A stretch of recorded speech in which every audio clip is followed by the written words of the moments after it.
I thought I had found my forever person.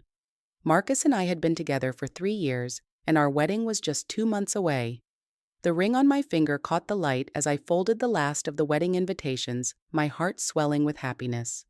Everything seemed perfect. We had our little apartment, our routine, our plans for the future. But as I heard his laughter coming from the bedroom, something felt different tonight. There was an unfamiliar tone to it, almost secretive. I set down the invitations and walked toward our room, expecting to find him watching something funny on his phone. Before I dive into this story, let me know where you are watching from in the comments below. Please hit that like button and subscribe if you want to hear more stories about love, betrayal, and finding your true worth. Trust me, you will want to stick around for how this all unfolds. As I approached the bedroom door, I could hear Marcus talking to someone on the phone. The moment he saw me, he quickly hung up, his face flushing slightly. "Work call," he said with a casual shrug, but something about his tone did not sit right with me. It was 11 at night. What kind of work call happens at 11 at night? Over the next few weeks, I started noticing things that made my stomach churn. Marcus began coming home later and later, always with the same excuse about work projects and deadlines. His phone, which used to sit carelessly on our coffee table, was now constantly face down or glued to his hand. He even took it with him to the bathroom, something he had never done before. The wedding planning conversations that used to excite us both became one-sided. When I asked about our honeymoon destination, he would give vague responses like, "We will figure it out," or "Whatever you want is fine." The man who used to get excited about choosing between chicken or salmon for our reception dinner suddenly seemed disinterested in everything related to our future together. His friends started acting strange around me too.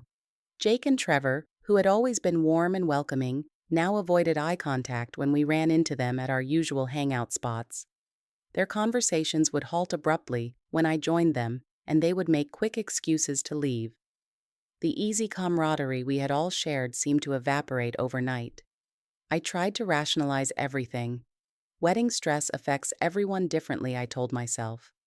Marcus had always been focused on his career, and maybe the pressure of upcoming marriage was making him work even harder to ensure our financial stability. These explanations felt hollow, even as I repeated them to myself, but I clung to them because the alternative was too frightening to consider. The breaking point came when I decided to talk to my best friend Sarah about my concerns. We met at our favorite coffee shop on a rainy Thursday afternoon, and as soon as I started describing Marcus's behavior, Sarah's expression grew serious.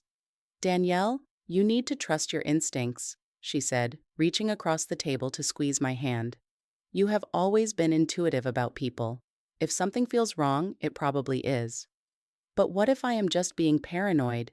I asked, my voice barely above a whisper. "What if I am sabotaging my own happiness because I am scared of commitment?" Sarah shook her head firmly. "The Danielle I know does not create problems where none exist. You notice things because you care deeply and pay attention? That is not paranoia, that is awareness." Her words hit me like a physical blow because I knew she was right. I had always been able to read people well, and every fiber of my being was screaming that something was wrong in my relationship. I left that coffee shop with a heavy heart, but also with a new determination.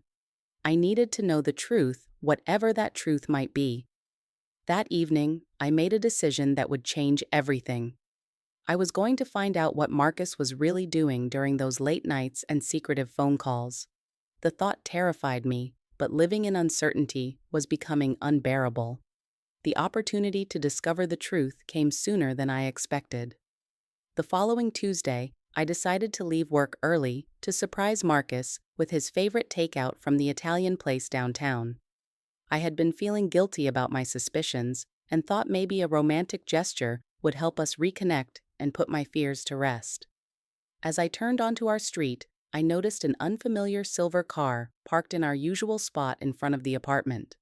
My heart rate quickened, but I told myself it could belong to anyone. Maybe a neighbor had a guest, or someone was visiting the family upstairs. I quietly unlocked our front door, planning to surprise Marcus in his home office where he usually worked. But as I stepped inside, I heard voices coming from the living room. Not just Marcus's voice, but a woman's voice too. A soft, melodic laugh that definitely did not belong to any of his female colleagues I had met. My hands trembling, I set the takeout bags on the kitchen counter and crept toward the living room. What I saw there made my entire world collapse in an instant. Marcus was sitting on our couch with a stunning blonde woman who appeared to be in her mid-20s. She was wearing a dress that probably cost more than my monthly salary, and her perfectly manicured hand was resting on Marcus's thigh. They were sitting close, intimate, like lovers who had been together for years. But it was not just their proximity that devastated me.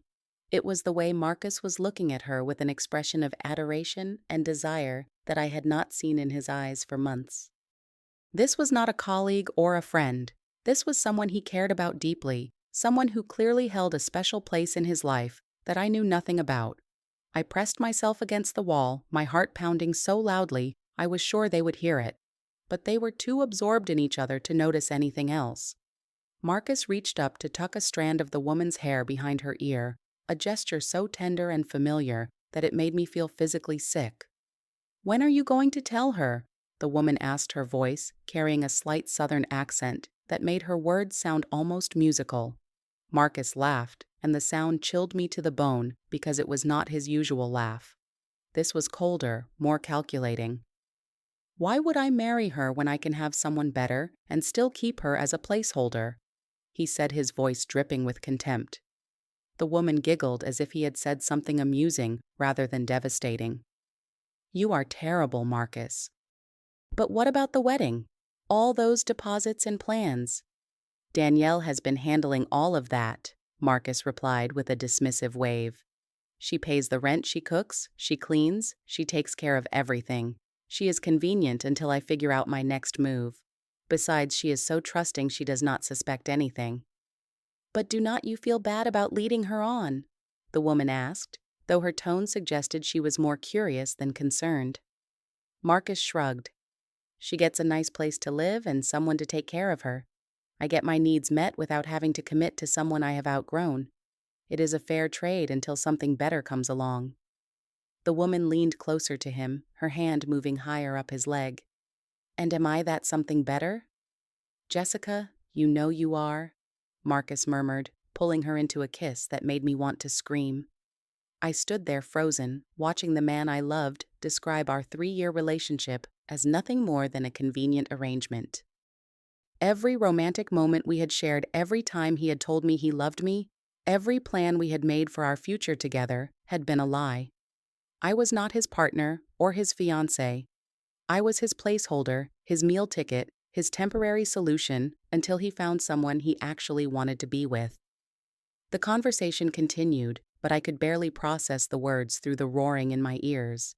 They talked about apartments Jessica had been looking at for them to share, about a trip to Cabo they were planning, about how Marcus would handle breaking up with me.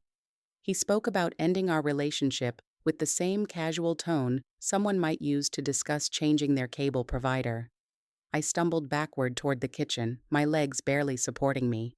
My hands shook as I picked up my purse and car keys, leaving the Italian takeout on the counter, like an offering to a life that no longer existed. I managed to make it to my car before the tears started flowing, and I sat there in the driver's seat sobbing until my chest ached. But underneath the pain and humiliation, something else was growing.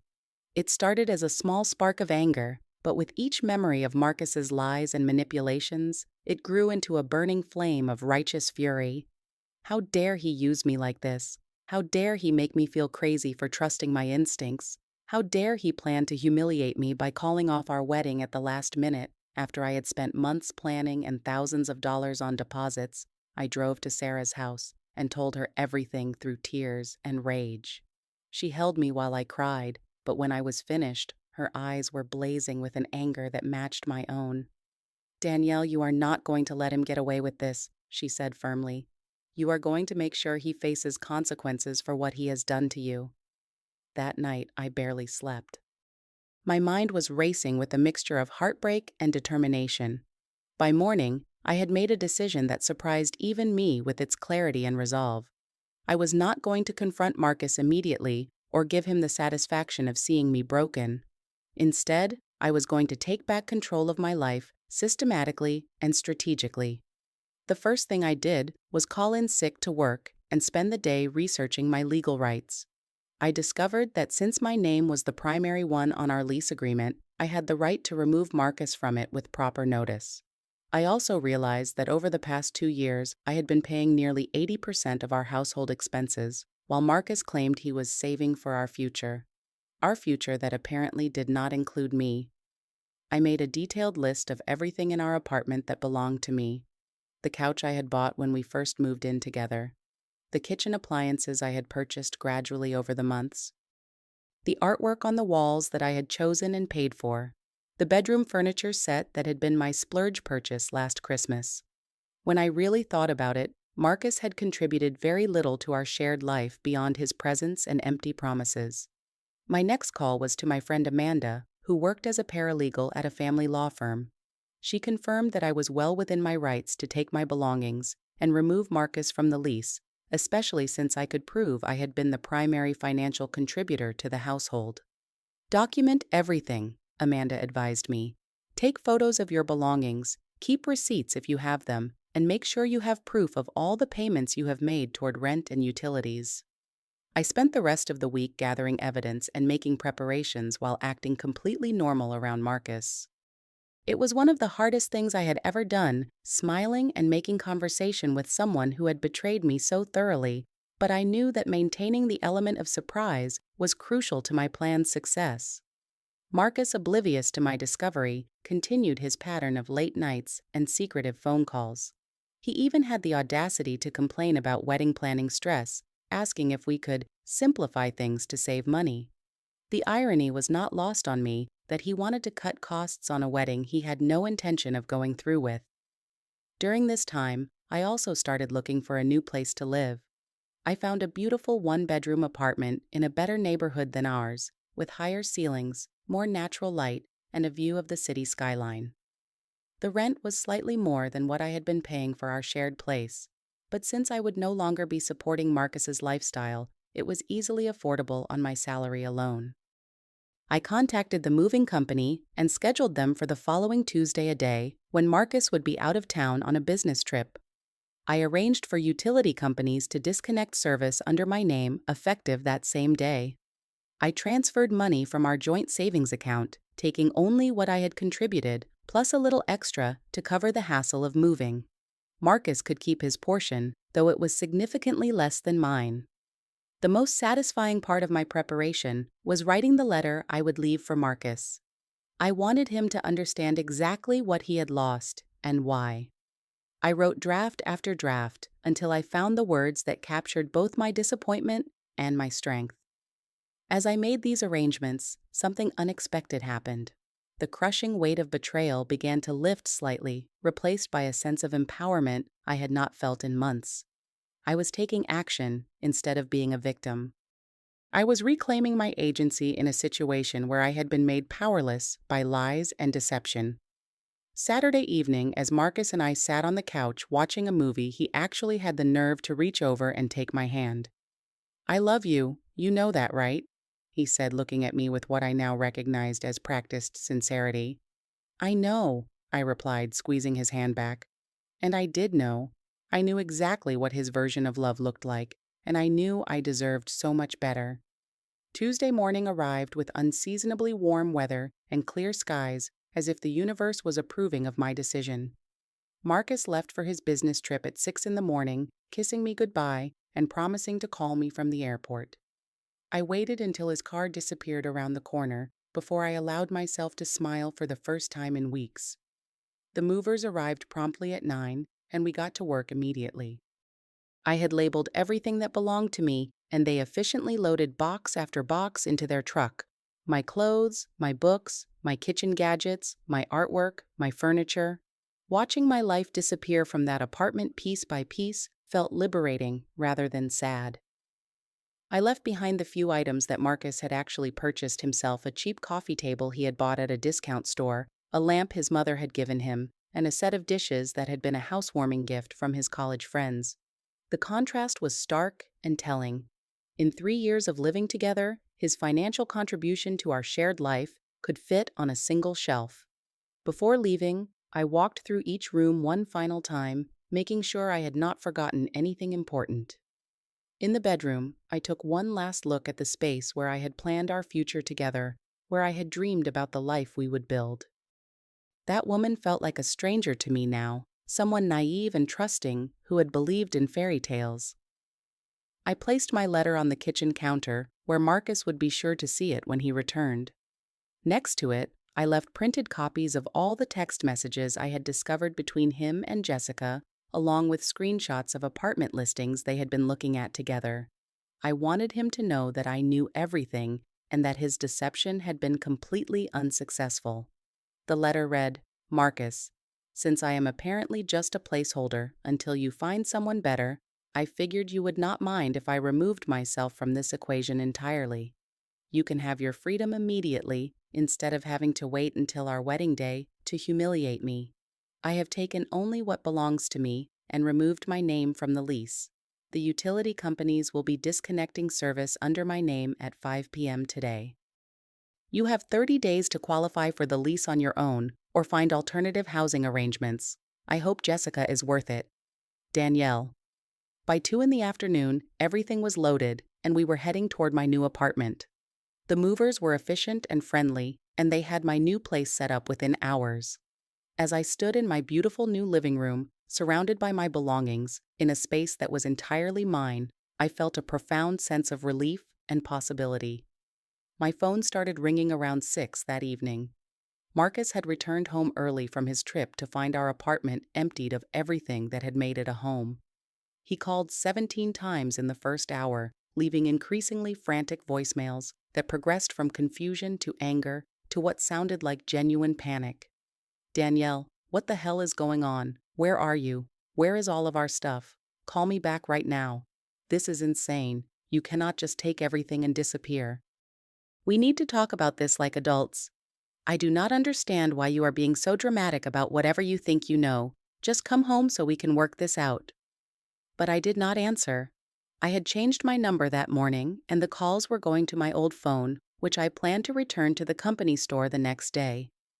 I was done with his manipulation and lies. There was nothing left to discuss. The consequences of my actions became clear over the next few days through mutual friends who could not resist sharing the drama. Marcus had indeed panicked when he realized he could not afford the apartment rent on his own. His salary barely covered half of what we had been paying, and without my income, he was essentially homeless in 30 days.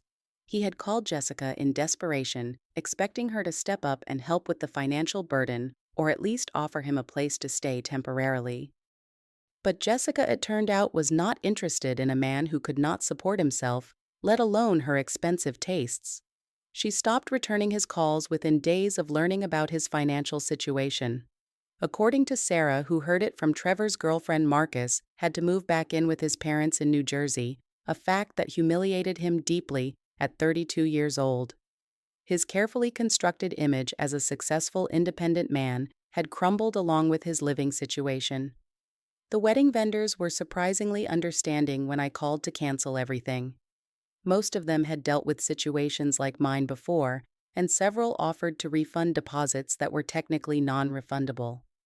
The wedding dress shop even told me I could keep the dress I had already paid for in case I wanted to use it for a future celebration with someone who actually deserved me. As the weeks passed, I began to heal in ways I had not expected. The anger faded, gradually replaced by a deep sense of gratitude for discovering Marcus's true nature before legally binding myself to him. I had loved him genuinely, but I realized now that he had never been capable of returning that kind of authentic emotion. My new apartment became a sanctuary where I rediscovered parts of myself that I had neglected during my relationship. I started painting again, something I had given up because Marcus always complained about the smell of the supplies. I took a cooking class and learned to make meals that I actually enjoyed rather than just catering to his preferences. I reconnected with friends I had lost touch with, people who reminded me of who I was before I became half of a couple. The most unexpected gift came in the form of a promotion at work. My supervisor had noticed my increased focus and energy, and she offered me a position with more responsibility and significantly higher pay. It seemed that removing the stress and distraction of a failing relationship had allowed my professional life